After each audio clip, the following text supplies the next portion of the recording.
саламатсыздарбы достор, сиздерге белгилүү болгондой 1-2 күн мурун өз баласы энесин токмок алды деген видеону жүктөгөн. Ал видео соц тармактарда абдан кеңири тарап, үйдөн зордук зомбулук көргөн эжекелердин көбүнчөсү мага кайрылып жардам сурап жазышууда.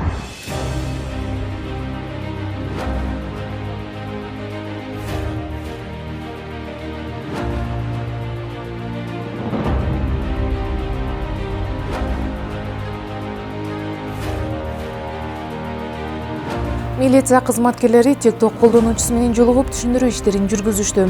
2024 жылдын 25 январында TikTok социалдык баракчаларынын биринде видео кайрылуу тараган. Анда үй-бүлөдө зордук зомбулук болуп, милиция кызматкерлери кайдыгер мамиле кылып жаткандыгы тууралуу айтылган.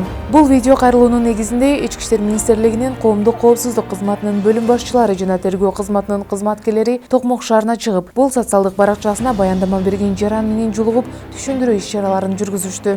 Жолугушуунун жүрүшүндө Ички иштер министрлигинин коомдук коопсуздук кызматынын бөлүм башчылары Талайбек Алижанов жана Нуржан Адылова ИИМдин коомдук коопсуздук кызматынын ишмердүүлүгү боюнча маалымат беришип, ар бир республиканын аймактарында көчмө кабылдамалары аймактарды кыдырып, элге жолугуп жарандардын арыз билдирүүлөрүн жеринде карап, юридикалык кеңештерди берип, өз натыйжалуулугун көрсөтүп келе жаткандыгын айтышты. Жолугушуунун соңунда милиция кызматкерлери TikTok баракчасынын колдонуучусуна жарандык милдетин аткарып, зомбулук көйгөйлөрүнө кайдыгер карабастан өз салымын кошкондугу үчүн ыраазычылыгын айтып, мындан ары дагы кызматташууга даяр экендигин билдиришти.